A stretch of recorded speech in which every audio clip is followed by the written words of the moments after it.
Hello, I'm your host, Brian Callanan. Will new hiring bonuses attract more officers to the SPD? What help do Seattle's small businesses need as they try to emerge from the COVID pandemic? And how will a proposal to ensure app-based workers earn a minimum wage affect our economy? Citywide Councilmember Sara Nelson joins me to answer these questions and the ones you're sending in too, next on Council Edition. We're not going to be able to subsidize our way out of our housing affordability crisis. All that and more coming up next on City Inside Out, Council Edition.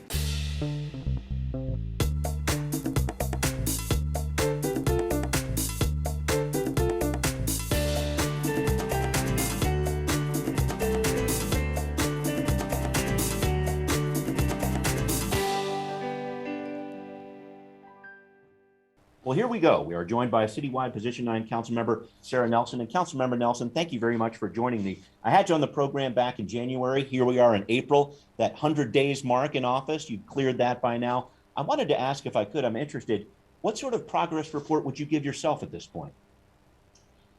Well, I can give you a bunch of stats, but what I first want to say is that I am loving my job. My staff and I have hit our groove, and I just love coming to work every day, solving real problems of real constituents who call our office and digging into the policy minutia, because that's fun for me. So I love where I am right now. We have been able to hit a 73% email response rate. Met with about 65 external stakeholders in different meetings, 9 neighborhood tours, and some pretty significant pieces of legislation. So I think that we are hitting the ground running, but I am impatient that I'm not able to make the change that I was voted into office faster. You know, things move slowly. I'm not on every single committee, right, but I'm digging in. And okay. Anyway, that's digging into the work. Okay. Yeah. Well, thank you for breaking those pieces down. I wanted to focus on definitely the top issue of voters this last fall during the campaign. Still a major concern for voters this spring, according to a recent Chamber of Commerce poll, and that's homelessness. You recently visited some sites in Ballard to check this out. Several fires have burned around some homeless encampments there. What did you see there? What's your office doing about that? Well, so first of all, we receive a lot of emails about really dangerous situations at encampments. And so I'm focusing, we can't talk about homelessness as one problem. So I'm focusing on the intersection of public safety and encampments. And so I'm talking about fires and gun violence and threats to public infrastructure. And so I did go to see the remnants of an encampment right next to Les Schwab in Ballard. There were about 32 burnt propane tanks. That fire caught the utility pole on fire. Internet was wiped out for neighboring businesses. There is an encampment bordering Gasworks Park that is dangerous. There was a dead body found, and more recently some more violence there. So, and with the Ballard, and then there's another one encampment in Ballard around Bardol Oil. Think about flammable material and a few fires. And so I support what the mayor is trying to do and address these issues. And I need to understand more what the priority is for determining which encampments get attention for clearing. Obviously, we have to offer services and housing options, but when those are not accepted, we really have to focus first and foremost on the public safety and public health issues that are going on there, because we're no longer talking about needles and trash. These are life safety situations. Got it. I wanted to make sure I touched on another intersection if I could here, and that's the intersection of homelessness and affordable housing, and also a lack of shelter space, which is certainly an issue here. We got an email in from a viewer about this, Eric, and he writes this: "It's fashionable to say a public takeover of housing is the only solution to housing affordability. Do you agree, or do you see a way to incentivize and grow private sector low-income housing?" Just some thoughts on this, if you could, Councilmember Nelson. Does Seattle need more government-owned housing, or can you bring in more low-income units in the private sector? I agree with that writer. And what I'll say is that we're not going to be able to subsidize our way out of our housing affordability crisis. So first of all, we need to retain existing housing that's owned by small landlords, tends to be rented for under market rate. And so we need to help small landlords stay in business. That's number one. We also need to make it easier and faster to build affordable housing, be it nonprofit or market rate, building code changes, fixing our broken permit situation.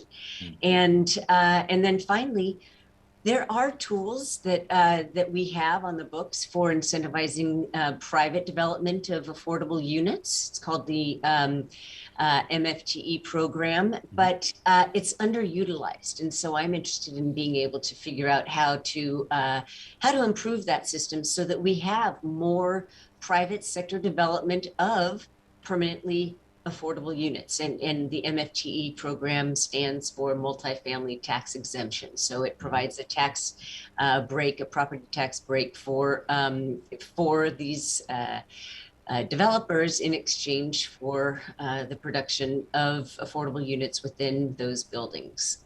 Got it. I hear what you're saying about affordable housing, but I wondered if I could talk about the shelter issue too. And certainly I hear what you're saying in terms of people potentially not accepting shelter, but I think it's the fact of the matter that Seattle does not have enough shelter space in terms of what it needs out there. Some thoughts on that piece, please.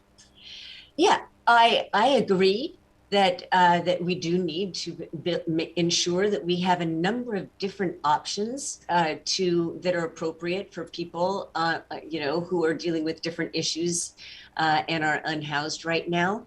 But this is what we've been doing for years. We've been saying we cannot do anything on encampments until we have enough shelter, tiny homes, permanent supportive housing, and that argument doesn't fly for me anymore. Yes, we need to make sure that that we're offering and getting people into shelter. And you do that by focusing on a geographical area of the city. And I support what RHA and Mark Dones are doing, focusing on downtown. And I've voiced my support for Partnership for Zero. But just by letting encampments stay and grow, blocking our sidewalks and impeding the intended use of our public parks is the wrong way to go. And here's why. Not because it's a nuisance, not because it's unsightly, but I believe that we are worsening our homelessness crisis, are chronically homeless, because they are inhumane for the people that are living in these encampments. And folks are falling deeper into addiction and mental illness. And they are areas where they are preyed upon by higher up drug dealers, people that are selling weapons, and they're not safe. And so we cannot simply say, well, we have to get people into shelter first. We have to look at both sides of the issue. And a missing piece, as I've always said, is expanded rehab, substance abuse treatment. Well, let's jump into another issue that's certainly making a lot of headlines: hiring more officers for the SPD. You are working on a resolution to get more funding for more hiring bonuses to offer prospective officers. And the Seattle Channel has received plenty of messages about this. Joe writes very simply, hire more cops. Dylan has concerns about housing affordability as the source of many of Seattle's problems. He writes this: we have an acute housing crisis in this community. How does hiring more police help with that, especially given most of our cops can't afford to live inside the city limits? I'd like to, if you could, tell us about this resolution you're working on and what impact you think it's going to make.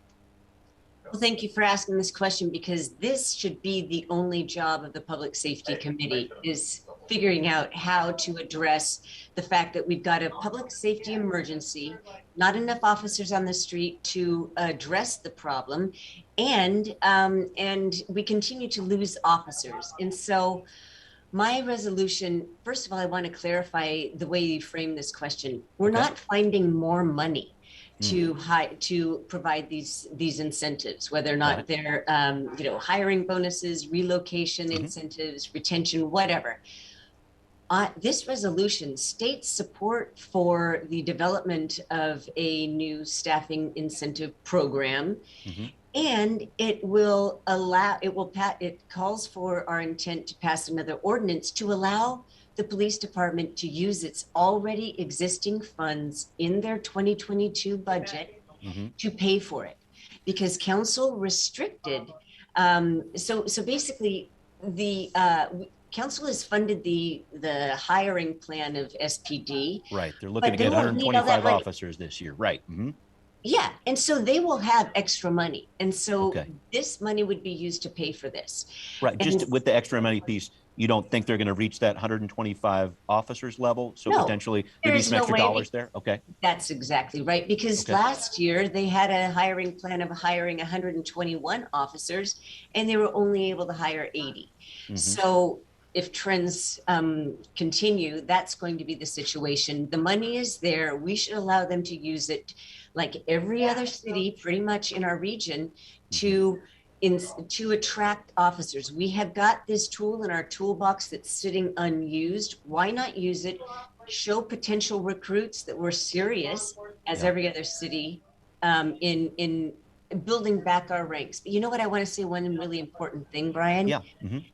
No amount of hiring bonus is really what makes the difference. I mean, it will be a factor when someone is deciding whether or not they should apply to SPD or some other jurisdiction. But what matters most is work environment. Okay.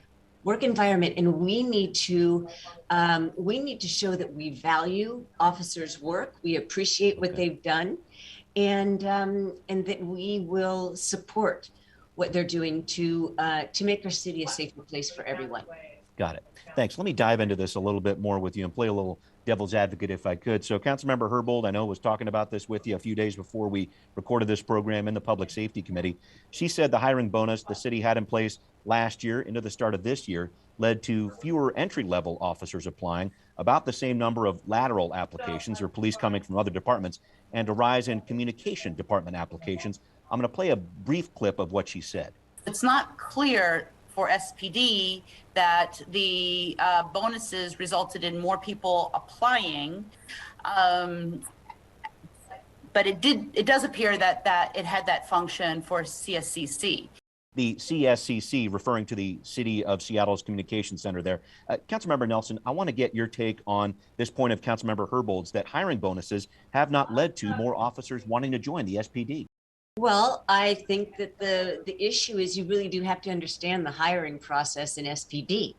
It is a minimum of 6 months. And we heard Interim Chief Diaz say that is when those incentives were announced, they had more officers express interest in employment at SPD. But here's the process. You send an email saying that you're interested, and then you get something back and you're asked to apply. That's when you send all your materials. And then there are multiple tests, physical, psychological, a background test, and an oral board. That takes about 6 months. And so it's no surprise that there were not officers hired after an incentive program that was in place 2 months before council ended it. And the process to be employed at the CSCC is much shorter. So they probably saw hiring increase, but the people that were responding to the announcement of the most recent incentive program didn't have time to go through all the steps. And I'll tell you one thing that Adrian Diaz also said, Chief Diaz. He said that when council expressly took the incentive program off the table, the people that were signed up to take a couple of the last tests did not take them. And I assumed that they went to another jurisdiction where there were still hiring bonuses on the table. Well, thank you for that, Councilmember Nelson. I wanted to ask, does this issue need more transparency to it with regard to what's happening with the SPD? We had another concern raised by one of our viewers. Steve wrote this in a message. He said, open up the find it, fix it data to the public, anonymized, of course, and also get things like the actual current SPD officers count reported monthly. How about lead recidivism rates? He's asking for a lot there, but I just wanted to ask that question. Would it be helpful to have a monthly report on SPD officers and the count there? Some thoughts about this question of transparency here. Yeah, I think I'm pro-transparency. So yes, I think that if the public knew the officers that were leaving and the reasons why, that could make a difference in how they call on their leaders to relate to the police department. I think it's important for people to know what small businesses are dealing with, getting back to the find it, fix it. Because yes, knowing the data in the find it, fix it is important, but businesses are not reporting crime because they don't need an incident report because they're not making insurance crimes. And so the very data on the dashboard saying that property crime only went up 9% does not reflect the actual truth because reporting is not happening. So one of the recommendations that came out of the panel in my committee with small business owners is let's make reporting easier on the find it, fix it. Instead of going through the online police report, you can do that. But yeah, if we could report what is actually happening, a small business owner, this many windows broken, this threat to my employees' safety, I think more information is better so that so that the public can really be armed by asking their leaders for what is necessary so that they feel safe. Thank you. And just to follow up on that, you mentioned meeting with small businesses. You did this back in February. And from what I understand, they gave you a laundry list of different things they're looking for, a restitution fund for broken windows, things of this nature. Can you tell me about what those small businesses were asking you for and what you might be able to provide them? I know this is a work in progress, but can we talk about that, please? Yeah. So the big takeaway is that they want to see more coordination across departments to really understand what's happening in neighborhood business districts. So, SPD gets some information. The Office of Economic Development is aware because they work with the BIA's business improvement areas. But there needs to be some way so that the top brass understands what's happening to our small businesses and can deploy resources appropriately, and then also do things that don't have to have a uniformed response. Anything from non-uniform patrols of business districts. That's something that the University of Washington is very interested in because they need to make sure that their students feel safe. Other things that they're looking for, we've already touched on the Storefront Restoration Fund. Tacoma did that. Why don't we do that? That is serving an immediate and most voiced need by small business owners. We visited this place in the Rainier Valley called Beyond Smoke. They were broken in 7 times, and the most recently a truck just drove through the front of their building to steal their ATM. Not an uncommon occurrence. And so that is immediate relief that would go a long way. Okay, thank you for breaking those pieces down. I wanted to talk about another big topic that the council is considering right now, establishing a minimum wage and other protections for app-based workers. This is the pay up legislation. Council passed similar legislation here for Uber and Lyft drivers in 2019, and now Councilmember Herbold is sponsoring this push to cover the gamut here. So companies like DoorDash, also marketplace network companies like Rover and TaskRabbit. And it was that last piece there that I think had you especially concerned at the committee meeting on this issue, those marketplace network companies. Could you summarize what's bothering you about that and what's going on with this pay up legislation in general? Well, first of all, the job of the Public Safety Committee is to focus on public safety and human services. And this is going to take a lot of time because it's the first of many ordinances it is going to go through. So that aside, what bothers me about this is, and I'm not alone in this, the potential unintended consequences, let's just say the inevitable, of imposing a single regulatory framework on a broad range of network companies. And I call it and there was some pushback about this. I called it a single regulatory framework because it's one bill centered on one calculation to develop a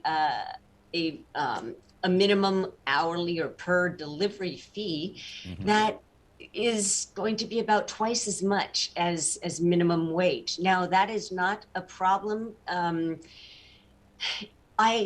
I fully support delivery drivers earning a livable wage. This goes far beyond that. By my calculations, it could go up to about $45 just based on their calculation for a 20-minute, 5-mile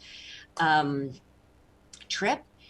But the drivers, there are 6,000 drivers, 42% are people of color that are concerned about the unintended consequence of this fee driving down demand. That means less work for them, less overall income. I'm concerned about the small businesses that have become dependent on these platforms to reach customers, during and probably now following the pandemic. And I'm concerned about low-income people who need their prescriptions delivered, their groceries delivered, like my mother-in-law, their ability to pay when these fees go up. So and here's another big issue that I mentioned is that there is now a new definition for a brand new category of business called marketplace companies. I call them app-based service providers. Okay. If we want to, it seems like this legislation was designed to raise the minimum pay standard for delivery drivers of goods. Groceries, etc. Okay. Yeah. But however, the services that are being provided through these app-based, they vary tremendously in their business model. And I think that they should be excluded because it's way too complex to figure out how to help all of these different kinds, how to regulate these different business models. Okay. I think the pushback from Councilmember Herbold, she's not here to speak for herself, but she didn't want to leave any loopholes with legislation like this for these different places like these marketplace network companies. Just your thoughts about that, because this is clearly a situation where we have a lot of people working as app-based workers in our city. 40,000 plus is the count that I keep hearing there, and just trying to make sure there's some regulation to protect those people when it does come to wages and other protections too is an important piece of this. Well, what loopholes are we talking about? I've spoken with companies and drivers and small businesses that use these apps and say it's a lifeline. It's a way to provide flexibility to supplement other income. 90% of people that work for any kind of network-based app or delivery service are part-time. And so when you've got the special interest that is promoting this legislation, and I don't know how much my committee members have been engaged in one-on-one meetings, hearing about the very nuanced concerns. You really do have to think about who's complaining about the loopholes and what's the end game. What is the overall goal of this legislation? And I say keep it simple. Focus on delivery drivers and then look at if there are ways that we can help workers in some of the other industries, in some of these marketplace companies. Network companies, yeah. Yeah. Yep. I guess is that, and just looking forward here, we need to start wrapping up in a little bit, but I just wanted to figure out what was next with this piece. I know you've got some concerns about it. I know there's a lot of study that's been going on over the past year plus with a lot of different stakeholder input here too. Just where do you see this going over the next couple of weeks and months? Because Councilmember Herbold is talking about potentially taking a vote on this in May. I think that's too soon because the actual draft that we're now looking at that was introduced last Monday, they invented a whole new definition of a business category. Now, and that was based on finally maybe listening to some of these companies and saying this shouldn't apply to us. How many other companies across the country don't know that they will be impacted by this? Because I don't think that the outreach was extremely robust beyond our limited geographic area, but we've got companies based across the country that are operating in our market. And so we need to take more time to look at past legislation and how that impacted demand. I'm talking about rideshare company drivers. And we need a lot more time to make sure that the word is getting out, that this is coming down the pike if these marketplace companies stay in the legislation, and make sure that we surface their concerns as well. Angie, formerly Angie's List, just found out about this whole thing by accident. Okay. So some big questions ahead here. Yeah. Councilmember Nelson, we are out of time, but I really appreciate you joining in with me here. Some great discussions with some big topics here. Thank you for your involvement here. Thanks everybody for watching. We'll see you next time on Council Edition.